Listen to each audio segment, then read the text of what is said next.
দুর্গাপূজার সময় গত বছর আপনারা দেখেছিলেন যে আমরা যথেষ্ট সিকিউরিটি নিয়েছিলাম, এই বছরও থাকবে।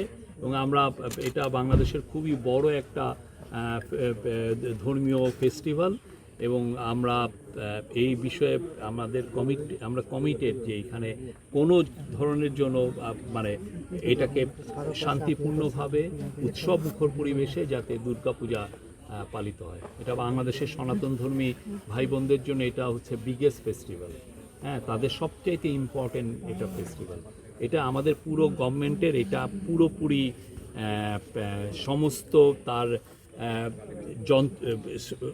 গভর্নমেন্টের সমস্ত মেশিনারি, সমস্ত সিকিউরিটি ফোর্স সবাই এটা নিয়ে তাদেরকে ইনস্ট্রাকশন দেওয়া হয়েছে যাতে এটা শান্তিপূর্ণভাবে এবং উৎসবমুখর পরিবেশে হয়। সানবিট সব দিবে সামাল। সানবিট ম্যাজিক প্রেস ডিশওয়াশিং এর মাথা ঘোরানো সলিউশন।